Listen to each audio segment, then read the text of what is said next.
Programme हमारे नुमाइंदे हमारे सामने जवाब दें। इस प्रोग्राम में हम पूछेंगे कि गुज़श्ता जो 4 साल बल्दियाती अदारे थे, उनके अवामी नुमाइंदे थे, उन्हें कितना फ़ंड मिला और अपनी अपनी वीसी में उन्होंने किस किस जगह पर ये फ़ंड लगाया है। इस वक्त हमारे साथ मौजूद है विलेज कौंसल राई के नाज़म फरमान अबाई साहब, और उनके साथ मौजूद है यूथ कौंसल सजीद अब्बासी साहब। इनसे पूछते हैं कि इनकी वीसी में किस हद तक मसाइल हल हो सके, जिन लोगों ने इन्हें मैंडेट दिया था उस मैंडेट पर ये किस हद तक पूरा हो सके। अस्सलाम वालेकुम फरमान साहब। सर खैरियत ही ठीक ही हो तुसा? अल्लाह का शुक्र है, सब है। सर इलेक्शन जीते हो, कितने वोट मिले से? तकरीबन 521 वोट मिले। 521 वोट मिले तो नाज़म मुंतखब हुई जी जी नाज़म उस तो बाद जड़ा मैं नाज़म असला सानू होया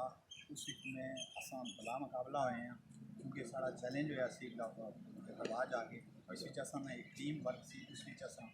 दोबारा इंतखाबात विच चैलेंज हुए थे मैं नाज़म बना बिला मुकाबला सोया, मतलब सो कि लोगों भी बारी मैंडेट दी था और उधर सो बिला मुकाबला हुई तो 100 पर जिम्मेदारियाँ मजीद हुई। जैसे 4 साल कीता गया हमारे मैं अपने 4 साल में जड़ा असां किसी ना फंड सा उस तो अलावा भी तकरीबन 1 करोड़ ने नज़दीक में बीसी ना फंड सा जड़ा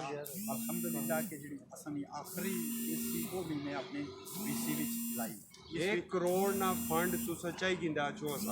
साल में जैसा 1 करोड़ ना फंड किला किस रहा है सर लोग दुनिया में से 44 लाख मिलिया उसे 48 मिलिया सोना क्या मसला था? असां चूँकि साड़ी बीसी जी बड़ी है, उसकी आबादी ज़्यादा है, उस लिहाज नाल असां फंड जड़ा वो ज़्यादा 1 करोड़ फंड से 1 करोड़ फंड ये लाया कड़ी चाहिए सर? 1 करोड़ फंड जड़ा है वो तकरीबन जड़े असाने नुमाइंदे से उन्होंने इक्वल असां तकसीम किया। बीच असां एक जगह देखी कि जितना ज़्यादा ज़रूरियात थी, ज़्यादा ज़रूरतमंद लोग उन्होंने असां ज़्यादा अकोमोडेट किया ताकि उन्होंने मसाइल हल हो। तो अपने हिस्से कितना फंड आया? बड़े अपने हिस्से भी तकरीबन वो 9-1 लाख रुपया में लाया, जिस वक्त दीदी भी अख्तियारात से, लेकिन उसमें बावजूद भी मैं अपना फंड जड़ाया वो यूथ कौंसलर सबील अब्बासी की और जनरल कौंसलर जड़ा एजाज हुसैन शाह साहब उसकी ज़्यादा दिता। हाजी इमारत जड़े से उन्होंने भी तकरीबन मैं 3 लाख रुपया अपनी तरफों ही दिता। इस तरह ने जड़ा मैं अपने को जड़ा लाया वो थोड़ा लाया, लेकिन अपने जड़े मेंबर से उन्होंने ज़्यादा मैं अपना सोकड़ी जाइए चिलाया सर। अपना जड़ा मैं लाया वो वाटर सप्लाई स्कीम ही जड़ा खड़े महल्ले मलाश तो की तक परी बांडी तक जिसकी टैंकी जड़ी है उसकी वो ज़ाती तौर पर असां बनाई, लेकिन उसमें जड़ी वो 2,20,000 रुपये की मैं पहली स्कीम जड़ी असां वो वाटर सप्लाई स्कीम उस नाल है शेरपुर असां एक जड़ा गड़ी ना हिस्सा शेरपुर आ ये साड़ी बीसी नाल अटैच आ। उत्थे असां PCC रोड कराया 2 लाख रुपये ना, एक उत्थे असां बोर कराया और सब कुछ बड़ा जड़ा साड़ा करनामा सा। इस हमारी टीम सारी हमारे नाल सी, इन्होंने भी पैसे थोड़े थोड़े कट्टी जड़ा राइट उस तोड़ा रोड सा उसकी असां लिंक कराया। अल्हम्दुलिल्लाह हुण इस टाइम उस पर तकरीबन बहुत बड़ा रोड बनना पाया 5 फुट नहीं, लेकिन इस टाइम उसको तकरीबन 3 या 4 जीपां इसलियाँ हर रोज़ बहुत ज़्यादा रश होना। वो फंड तुसाने इस जड़ा वो पैसा लगा सोने फंड चू लगा वो उस विच सबील अब्बासी ना भी लगा, कमर जमान जड़ा किसान कौंसलर आ उस ना भी आ, शास्ता जदूनी उस ना भी आ। उस विच असां जड़े बंदे 4 से वो सा उस विच माड़ा ज़ाती तौर पर जड़ा लगा 1,40,000 रुपया मेरा ज़ाती लगा। तो टोटल कितना उस पर फंड लगा? उस विच तकरीबन 6 लाख रुपया असां लगा, जिस विच सबील अब्बासी पहले अपना ज़ाती फंड दिता ने गवर्नमेंट ना, उस तो अलावा इन्होंने 10,000 रुपया एक बारी दिता और 10,000 कमर और सबील दूसरी बारी। अच्छा, मतलब गवर्नमेंट ने फंड ने नाल नाल अपनी जेब चू भी पैसे जेब विचू जड़ा तकरीबन 1,40,000 रुपया कोई भी बंदा इस गल में चैलेंज करे 1,40,000 रुपया मैं ज़ाती तौर पर दिता, जिस 20,000 रुपया इस ना अलग आया सबील यूथ कौंसलर ना और किसान कौंसलर ना भी 20,000। किस हद तक सोने जड़ा वोटर आ उस तो मुतमिन होया? अल्हम्दुलिल्लाह मैं इंशाल्लाह चाहना जड़े मैं इस टाइम कम किए उस तो अलावा भी मैं तंजीम के थ्रू तकरीबन जड़ा वेलफेयर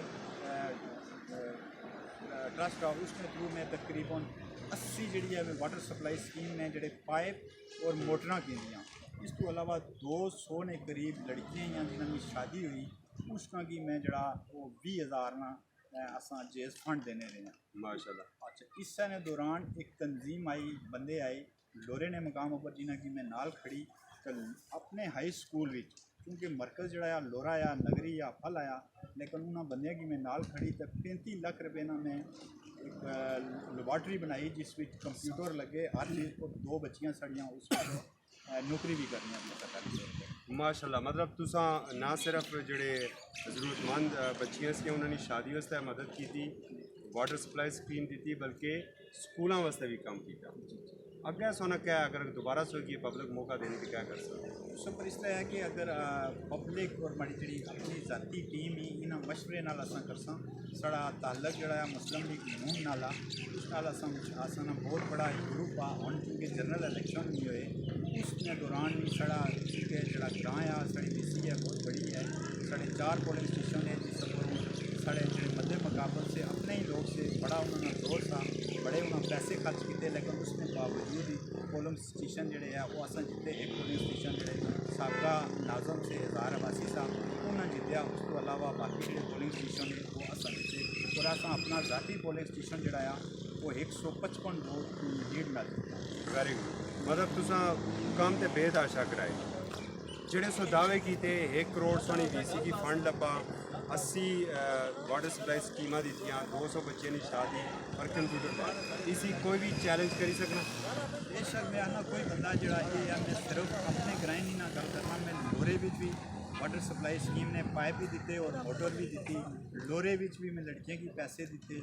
गंभीर भी दिते और उस तो अलावा रखाले भी दिते नरोत्तर दिते चनाली दिते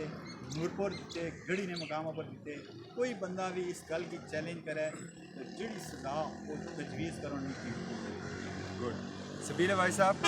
यूथ कौंसलर का कम क्या है फंडा नाल सर बिस्मिल्लाहिर्रहमानिर्रहीम पहले तो असली चुल साहब मैं तुसा बेहद मशकूर हाँ कि तुसा इलाके के मसाइल पर असा नुमाइंदे की आपने जो असा कारकर्दगी है आवाम भी जज कर सन इंशाअल्लाह असा बयान कर सन लोगों तक पहुँची असा तुसा बेहद मशकूर है गोल न्यूज़ ने तुसा ने दूसरी गल कि असा जी BC है खुश नसीब BC है जिस माशाअल्लाह इंशाअल्लाह सर्कल लोरा ने अंदर जितने भी विलेज कौंसलर नाजमीन है सब तो बेस्ट नाजम असा की मिले अल्हम्दुलिल्लाह फरमान बासी साहब और एक अच्छा टीम वर्क साड़ा रहा असा बेपना मैं यूथ कौंसलर सा लेकिन क्योंकि साढ़े इलाके में मसाइल इतने ज़्यादा है कि असा की यूथ ने कमों तो वठी बुनियादी जरूरत जड़ियाँ साड़ियाँ पानी नहीं बिजली नहीं रोड नहीं प्रॉब्लम नहीं लोगों ने बड़े मसाइल है उस नाजम साहब ने भरपूर तावन रहा शनाख्ती कार्ड तू किनी तो रोड तक पानी तक लोग बच्चे की शादी तक हर तरह के मामला थी कि इन्होंने भरपूर असा की सपोर्ट रही अल्हम्दुलिल्लाह विलेज कौंसल राई भी कोई महल्ला ऐसा नहीं जितना असा रोड पानी या बिजली कोई कम ना करवाया हुआ 50 ने करीब महल्ला है हर महल्ले में अल्हम्दुलिल्लाह 4.5 साल में कम मौजूद है। दूसरा असा ने टीम वर्क के नतीजे 5 साल दिन और रात नाजम साहब ने क्यादत टीम इन्होंने पूरी एक दिन अपने कम इलाके की तरक्की तक काम किया। मुर्तज़ा जावेद अब्बासी मुस्लिम लीग नून ने साढ़े डिप्टी स्पीकर है 5 साल अल्हम्दुलिल्लाह नाजम साहब ने काबशा नाल असा ने टीम वर्क नाल साढ़े जो वोटर सपोर्टर है उन्होंने मदद नाल असा 5 साल में तकरीबन 6 तो 7 करोड़ रुपया मुर्तज़ा साहब को किंदा असा ने MPA से सरदार रंगजेब नलोटा साहब 1 करोड़ तो ज़्यादा असा अल्हम्दुलिल्लाह उन्होंने नहीं मतलब MPA दा ने था सरदार अदरीस साहब से नहीं साढ़े विलेज कौंसल रही है इस दफ़ा असा PK 36 होया इस तो पहले PK 37 सा उस साढ़े PK 47 सा तो सरदार रंगजेब नलोटे साहब साड़ा काम किया असा ने लगी अल्हम्दुलिल्लाह कोई महल्ला ऐसा नहीं जिसे इस टाइम रोड या पानी ना मसला है असा तंजीमा नाल भी अटैच रहे असा अपनी मदद आपने तहत भी काम किए अल्हम्दुलिल्लाह साड़ा इस टाइम ग्रां इस इलाके में जितने भी ग्रां सब तो अगर रोड पानी और बिजली ने वाला इंशाल्लाह बुनियादी जरूरत होने वाली। व्यूअर्स आपने विलेज कौंसल राई के जो नाज़म और यूथ कौंसलर उनके दावों को सुना उनकी बातों को सुना उन्होंने अपनी कारकर्दगी आपके सामने रखी है। सबसे बेहतरीन जज आप है। हमारी ये काविश थी कि 4 सालों में इन्होंने जो डिलीवर किया है वो उसे एक रिकॉर्ड का हिस्सा बनाया जाए उसे आपके सामने लाया जाए ताकि आप बेहतर अंदाज में उसका पोस्टमार्टम कर सकें कि वाक़या ये हुआ है या नहीं हुआ है। जो कुछ मुझे फरमाना भाई साहब ने बताया है सबीर भाई साहब ने बताया है उससे तो यही है कि यकीनन विलेज कौंसल राई जो है वो एक रोल मॉडल के तौर पर उभरी है। अगर आपको ये प्रोग्राम पसंद आया हो तो फीडबैक ज़रूर दीजिएगा। इंतज़ार रहेगा। इजाज़त दीजिए। अल्लाह हाफ़िज़।